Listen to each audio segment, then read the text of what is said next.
In this video, I want us to look at collaborative learning. My name is Dr. Gibet from the Center for Open Distance and E-Learning, Machakos University. What is collaborative learning?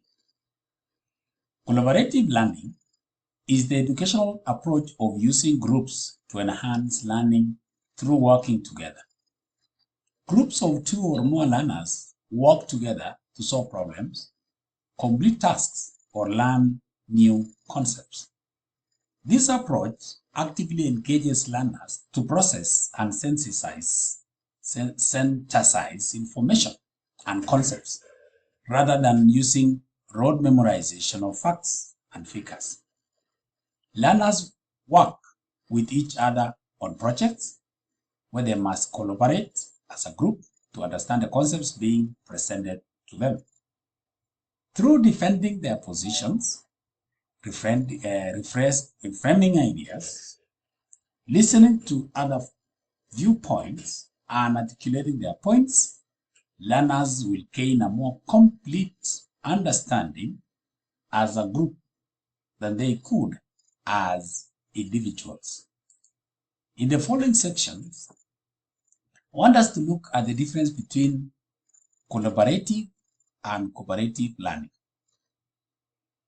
Cooperative learning and collaborative learning are commonly used in group activities aimed to attain a common objective. In collaborative learning, it is the students who organize their efforts among themselves. In short, it is group structured. On the other side, in cooperative learning, students are divided into groups and the teacher assigns specific roles and tasks to teach to each student, and so it is a teacher-structured activity. While collaborative learning is a voluntary activity wherein those students who are genuinely interested can participate. Cooperative learning is a compulsory activity for all the students who are present in the classroom, and so they have to participate to reach the goal. So what are the benefits of collaborative learning? There are quite a number of benefits that can accrue if teachers use collaborative learning.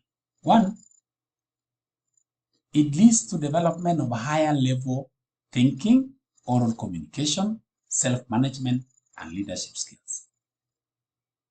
It leads to promotion of student-faculty interaction, increase in student retention, self-esteem, and responsibility, exposure to and an increase in understanding of diverse perspectives, preparation for real-life social and economic situations, peer learning. In group work, students will learn from their fellow students. Sometimes peers will be able to explain concepts or ideas to their fellow students better than a lecturer or teacher. It improves critical thinking. During the group work process, students will be expressing their opinions or ideas with the other students in the group, providing feedback. Collaborative learning enhances problem solving. Each piece of group work provided for collaborative learning will require some problem solving. Every member in the group will need to help solve the problem in order to complete the task. It also improves communication skills.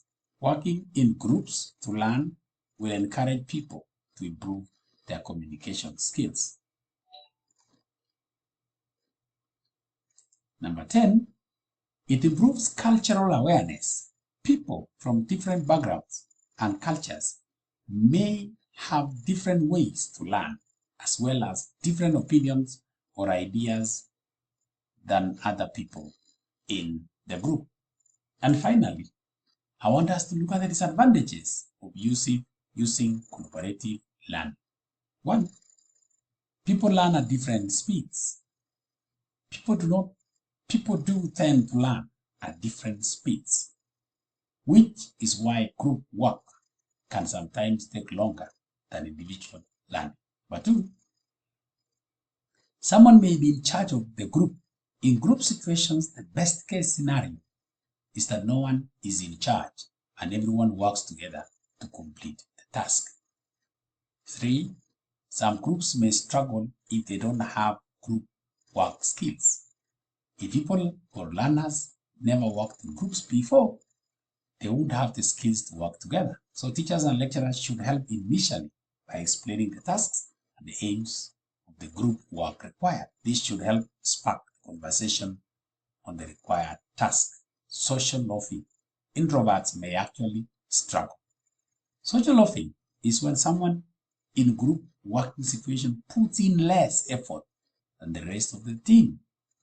This can often happen when there are people who are in charge of the group that they don't get on well with, or the people don't get on well within the group.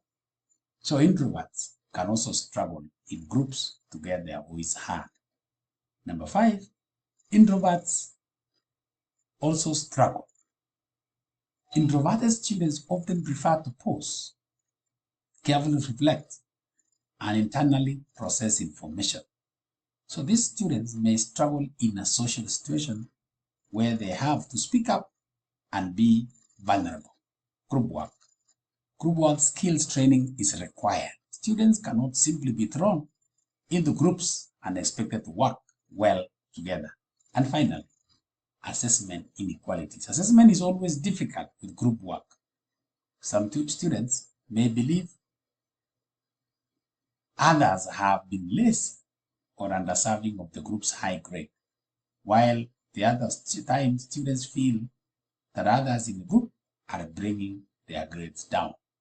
So that marks the end of my presentation, where we've been discussing about collaborative learning.